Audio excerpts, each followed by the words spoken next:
What is going on, everybody? Welcome back to the channel and another video. Today we're going to be installing the mid-range woofer and tweeter from BavSound into my 440i. So right off the bag, huge shout out to BavSound for sending me the stage 1 sound kit for the 440i. I am so excited for it. Right now I am rocking the Harman & Kardon sound system, but you know, I feel like I needed a little bit more oomph, right? A little bit more to the sound, because I love audio. I love everything there is to do with clarity and just clean and crisp sound. Not you know, crazy 12-inch subs in the trunk and just no. I don't want that. I want clarity, and that's why I chose to partner with BavSound. So go check them out. Link in my description. Reach out to them. Tell them you saw this video, and I'm sure they can help you out with something. They are phenomenal people with great customer service. I totally recommend just the overall process of just going to the BavSound to upgrade your sound system. And you know what? They specialize in BMW, so why not, right? So anyways, let's get to the install.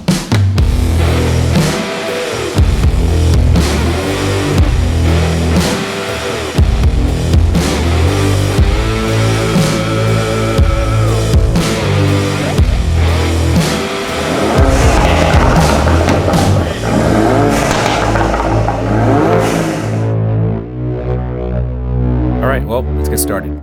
The first thing you want to do is pull out that toolbox kit that came with your BavSound kit. If it doesn't come with it, I highly recommend it. It comes with all the tools you need exactly for your car. You want to get up the trim tool and start prying out this trim piece on the side door panel. So you could probably pry it in from the top and bottom and then just snap it out like that. Once it's out, you want to get your T25 Torx bit and take out the 2 screws, one on the top and the bottom. After that, it should be easy to just prop open the door. You can use a trim tool and start literally pulling from the bottom and working your way up to the top of the door panel. Once it's off, you want to just push down the unlock hinge. And what I like to do is just kind of turn it to your right and rest it on its side. That way you don't have to unplug any cables from the door handle or the lighting. So go ahead and take out your mid-range woofer and your tweeter, and let's get started. So what we want to do is unplug the speaker lines from the woofer, and you're going to be using a T20 Torx bits to unscrew the 3 bolts that's holding on to this Harman & Kardon speaker. Once it's out, you can just pull it out, and it comes off really easy.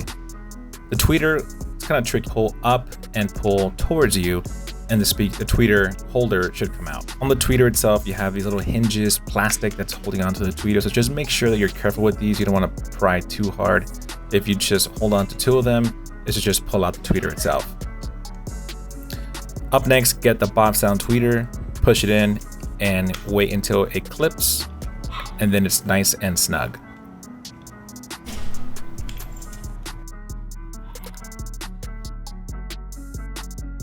What you want to do after is take out this ring from the mid-range woofer, and what I like to do is put it towards the bottom end so that way it provides more cushion and it doesn't vibrate against the door panel.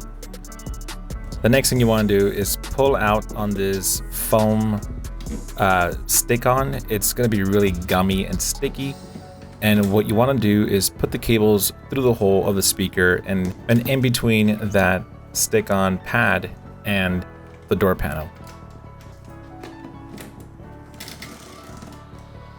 Make sure it's tight so that way it doesn't get in the way of the window when it goes down.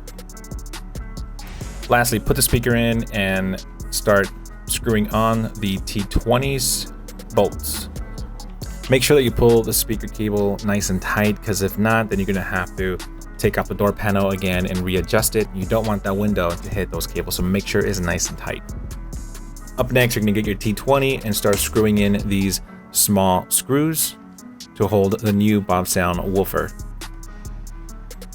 What I like to do is start from the top, bottom, kind of like a star pattern, if you will, to make sure they're all nice and tight evenly. Start from the middle of the tweeter, make sure that plug is in first, and then work my way around. Next, make sure your cables are nice and tidy, and plug in the blue line of the tweeter and the black cable which goes to the woofer. And make sure they're out of the way of any other plug Up next, you want to get this circle padding that came with your stage 1 kit, and you want to remove the circle cylinder part, the hollow portion, and stick it onto the edge of the speaker. This will provide more padding and soundproofing when it comes to placing your door panel. Lastly, you want to put your door panel back, gently turn it around and ensure none of the cables that are already plugged in doesn't come off or get disrupted, and put in your lock hole first and make sure that everything is nice and tight. A few taps here and there always gets the job done. Lastly, put the torque bits back on and just put back the trimming, and that should complete the door panel process.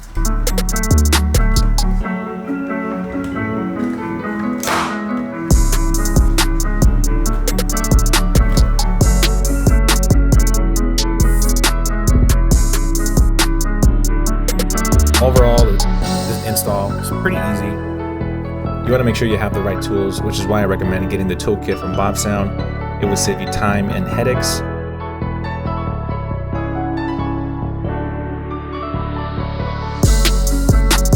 It's always good to store your harmony card and sound system somewhere safe. I like putting it back in the box that I came with the BavSound, so that way you never know. You may want to sell it or just keep it for future use. All right, guys, so I'm here with the pup, Ajo the Westie, and I'm excited because I just finished installing basically the front end of the car. I did both panels, mid-range woofers and the tweeters, and already, but just completing the front end of the car, there's a huge sound difference in quality, in crispness. I mean, it's kind of, I can't play something and have you listen to it through your speakers on the computer because there's a lot of variables that come into place, right? If you have the right headphones and if you have the right speakers, and there's nothing really to show you how it sounds if you're not here in person. I mean, the only person that can possibly hear it is just my pup here, and he can listen to it. But obviously, guys, there's a big difference already, but just the front end. So I'm excited to see how the whole thing comes into play, the whole picture, once I installed the rear end and also the 2 subs that are sitting beneath me and my pup. So I'm pretty excited, guys. So make sure you subscribe because there's a series of videos. I'm making a whole playlist on how to upgrade your sound system on the BMW F series. I believe that the F30, F32, F36 have the same process the way that I showed you. So you can follow it. If you have any of those chassis, you can follow the same steps that I showed you and you can get your sound system installed. And again, it's very simple to do, guys. Super simple. I mean, after I did the first door panel, obviously I followed a tutorial and just to make sure I'm not breaking it in pieces, because the last thing you want to do is break, you know, some plastic pieces, break, you know, some speakers or the cabling or do something wrong. And you know what? I'll confess something to you. I did mess up because on the speaker wire on the mid-range woofer, I didn't pull the slack enough, so it's just dangling inside of the door panel. So what you want to do is make sure there's like 0 slack inside of the door panel, because again, the window, when it goes down, it will hit it. So once I completed that first door panel, this one over here took me, like, no joke, probably like 20 minutes to install everything. Just a caution, the trim pieces in the door panel may be very tight at first, you know, because again, they haven't been removed since you bought the car. So if it's tight, it's okay. Just make sure you're prying it out in different places, not just in one place. You don't want to break any plastic pieces, right? Anyways, I'm gonna stop talking. Make sure you subscribe, hit that bell notification, and I'll catch you next week on the rear end of the sound system. I'll see you guys.